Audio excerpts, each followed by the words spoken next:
जय हिंद साथियों, एक बार फिर से आप सभी का स्वागत है आपके अपने YouTube चैनल एनके क्लासेज में। दोस्तों, यूपी पुलिस भर्ती को लेकर सबसे बड़ी खुशखबरी आ रही है। यूपी पुलिस में कांस्टेबल के पदों पर नई भर्ती का नोटिफिकेशन जारी कर दिया गया है। दोस्तों, आपको बता दें कि यहाँ पर कुल टोटल 60,244 पदों पर एक बड़ी भर्ती का नोटिफिकेशन जारी किया गया है। बात करते हैं दोस्तों इसके ऑनलाइन आवेदन की, तो ऑनलाइन आवेदन 27 तारीख से शुरू हो रहे हैं, यानी कि 27/12 से ही, और अंतिम तिथि 16/1 यानी कि 16 जनवरी तक आवेदन होंगे। ठीक है दोस्तों, पूरी जानकारी देखते हैं, वीडियो पर एंड तक बने रहिए। चैनल पर आप नए सब्सक्राइब जरूर कर लेना और बेल आइकन को प्रेस करना, जिससे हर वीडियो का नोटिफिकेशन आपको मिलता रहे। बात करें दोस्तों यहाँ पर अनारक्षित श्रेणी की यानी कि सामान्य कैटेगरी की बात करें तो 24,102 पद हैं। ईडब्ल्यूएस कैटेगरी के 6,024, अन्य पिछड़ा वर्ग यानी कि ओबीसी के यहाँ पर 16,264 पद हैं। अनुसूचित जाति यानी कि आपके यहाँ पर एससी कैटेगरी के 12,650 पद हैं और 1,204 पद हैं एसटी कैटेगरी के। ठीक है दोस्तों, यहाँ पर पे ग्रेड 2,000 के वेतन मिलेगा, यानी कि 21,700 रुपये आपको यहाँ पर वेतन मिलेगा। बात करते हैं दोस्तों उसके बाद अन्य जिलों के लिए, तो यहाँ पर आपको अन्य जिलों के लिए 5% आरक्षण है। कितना दोस्तों? 5% यहाँ पर आपको आरक्षण दिया जाएगा। जो अन्य राज्य के अभ्यर्थी हैं उनको 5%, यानी कि आप, और वो भी सामान्य कैटेगरी में। ठीक है, आपको जो ये आरक्षित श्रेणी है इनमें नहीं गिना जाएगा, ओनली फॉर अनारक्षित श्रेणी में, यानी कि 24,000 का आप 5% निकाल लीजिए। ठीक है, तो यहाँ पर आपके लगभग 1,200 पद हैं। 1,200 पदों पर जो भी अन्य राज्य के अभ्यर्थी हैं वो ऑनलाइन आवेदन कर सकते हैं। बात करें दोस्तों यहाँ पर आवेदन शुल्क की, तो आवेदन शुल्क यहाँ पर 400 रुपये लिया जा रहा है। ठीक है, एक बड़ी भर्ती यहाँ पर आई है दोस्तों, तो सभी जो भी अन्य राज्य के अभ्यर्थी हैं वो भी यहाँ पर आवेदन कर सकते हैं। शैक्षिक योग्यता की बात करें दोस्तों, यहाँ पर आपको 12वीं कक्षा उत्तीर्ण होना चाहिए। ठीक है, किसी भी राज्य का अभ्यर्थी है उसको 12वीं कक्षा उत्तीर्ण होना चाहिए यहाँ पर। ठीक है, और बात करें तो आयु सीमा की, यहाँ पर आपकी जो आयु है वो 1/7/2023 को 18 वर्ष होनी चाहिए और अधिकतम 22 वर्ष, यानी कि 18 से 22 वर्ष रखी गई है यहाँ पर आयु सीमा। अगर आप अदर स्टेट के अभ्यर्थी हैं, सामान्य कैटेगरी के अभ्यर्थी हैं, तो 18 से 22 साल आपकी एज होनी चाहिए, यानी कि आपका जो जन्म है 2 जुलाई 2001 से पूर्व तथा 1 जुलाई 2005 के बाद का नहीं होना चाहिए। इसके बीच में आपका जन्म है तो आप इसके लिए सामान्य कैटेगरी से तो आप आवेदन कर सकते हैं। महिला अभ्यर्थियों की बात करें दोस्तों, 18 से 25 वर्ष यहाँ पर आयु रखी गई है, यानी कि 2 जुलाई 1998 से पहले का जन्म नहीं होना चाहिए और 1 जुलाई 2005 के बाद का जन्म नहीं होना चाहिए। वहीं जो उत्तर प्रदेश के जो अभ्यर्थी हैं उनके लिए अन्य पिछड़ा वर्ग यानी ओबीसी, ईडब्ल्यूएस, एससी एसटी के अभ्यर्थियों के लिए आयु सीमा में छूट दी गई है।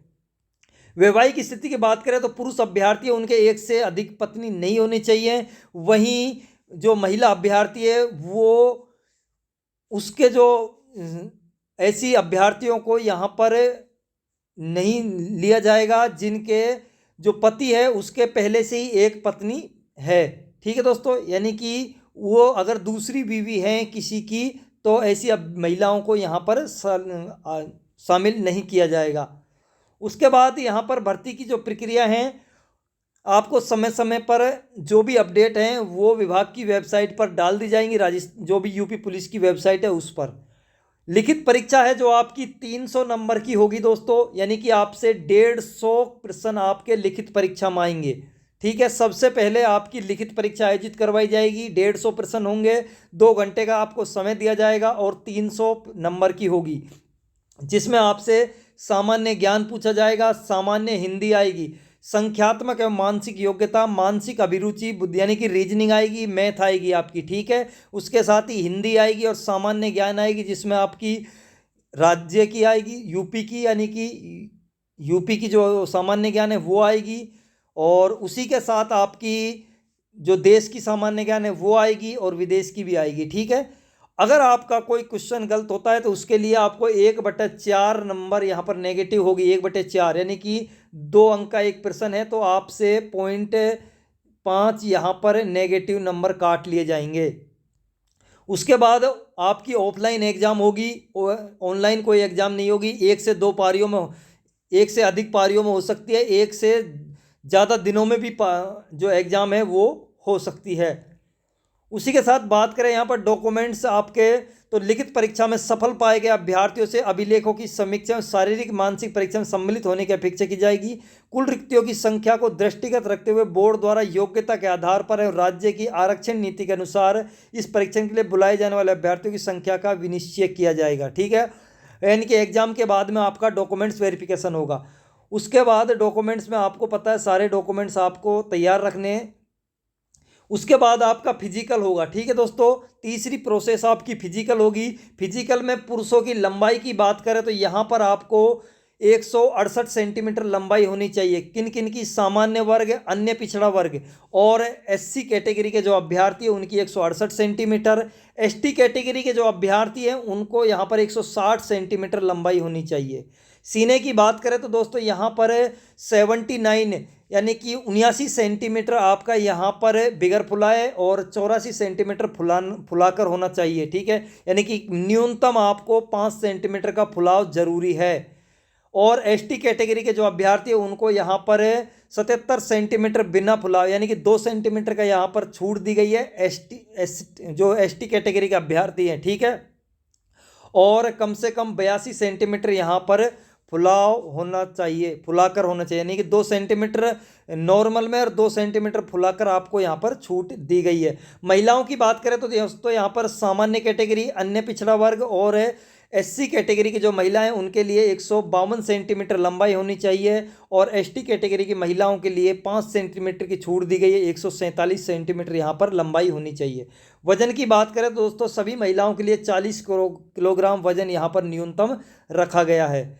दक्षता परीक्षा की बात करें दोस्तों यहाँ पर जो पुरुष अभ्यर्थी है उनसे 4.8 यानी कि 4800 मीटर की दौड़ होगी जो 25 मिनट का टाइम दिया जाएगा। और जो महिला अभ्यर्थी है उनसे 2.4 किलोमीटर की रेस यानी कि 2400 मीटर की रेस होगी जो कि 14 मिनट का समय यहाँ पर दिया जाएगा। ठीक है, अगर अभ्यर्थी इस समय सीमा दी गई है उसमें रेस को पूरी नहीं कर पाते हो तो उनको बाहर कर दिया जाएगा चयन प्रक्रिया से।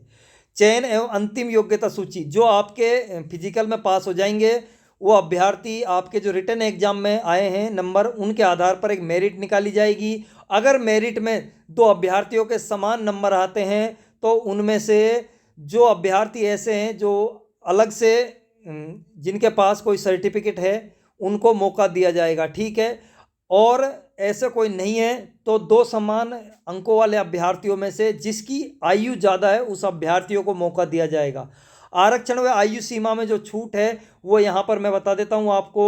जो अनुसूचित जाति है यानी कि एससी कैटेगरी है यहाँ पर 5 साल की छूट दी गई है आयु सीमा में। ठीक है, उसके बाद एसटी कैटेगरी है उनके लिए भी 5 साल की छूट है। ओबीसी वर्ग के लिए भी यहाँ पर 5 साल की छूट दी गई है, मेल फीमेल। ठीक है, ये ओनली फॉर जो आयु सीमा में छूट है यूपी के जो अभ्यर्थी हैं लोकल उनके लिए है। ठीक है, अदर स्टेट वाले अभ्यर्थियों के लिए कोई छूट नहीं है, वो सीधे सामान्य कैटेगरी में गिने जाएंगे। ईडब्ल्यूएस कैटेगरी के लिए कोई छूट नहीं है यहाँ पर। ठीक है दोस्तों, उसके बाद यहाँ पर जो महिला अभ्यर्थी हैं उनको यहाँ पर कोई छूट नहीं है। होमगार्ड्स के लिए कोई छूट नहीं है। भूतपूर्व सैनिक है उनके लिए 3 वर्ष की छूट है। उनके क्या है, जितने साल की उन्होंने नौकरी की है आर्मी में उसमें उस जो वर्तमान में आयु सीमा है उसमें से मान लो उसकी आयु है 45 साल। ठीक है, 35 साल मान लो और उसने 15 साल की यहाँ पर नौकरी की है तो उसकी आयु सीमा हो गई 20 साल। 20 साल की है तो उसमें 20 साल में उसको 3 वर्ष की छूट दी जाएगी। ठीक है, इस प्रकार यहाँ पर है। और उसके बाद ये भूतपूर्व सैनिकों के लिए दी हुई है। ज़्यादा टाइम नहीं लेते हुए और जो मेन चीज़ है वो बता देता है। ऑनलाइन आवेदन आपके वेबसाइट पर जाकर आप ऑनलाइन आवेदन कर सकते हो। यूपी पुलिस की जो वेबसाइट है यहाँ पर उस पर जाकर। ठीक है, हेल्पलाइन नंबर दिए हुए हैं, अगर कोई भी समस्या आती है तो हेल्पलाइन नंबर पर आप कॉल कर सकते हो। 18 जनवरी तक ये जो हेल्पलाइन नंबर है ये रहेंगे। ठीक है, उसी के साथ आपको यहाँ पर देख सकते हो सारी चीज़ आप नोटिफिकेशन पढ़ सकते हो बाकी की। और ठीक है, और मैं आपको बता देता हूँ,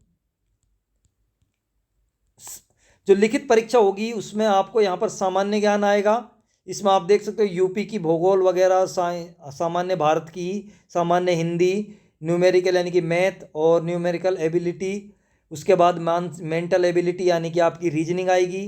ठीक है, इस और कोई आपकी यहाँ पर हैं, बाकी की ये सारी चीज़ें अलग से हैं। तो दोस्तों और भी कोई समस्या रह गई है, एक बार नोटिफिकेशन ज़रूर पढ़ लें और कोई कमेंट करना। आप कोई भी समस्या रह गई तो ऐसे ही मेरे साथ जुड़े रहिए हर अपडेट के लिए, समय समय रहते हुए 27 से और आप 16 जनवरी तक ऑनलाइन आवेदन कर दीजिए। धन्यवाद दोस्तों।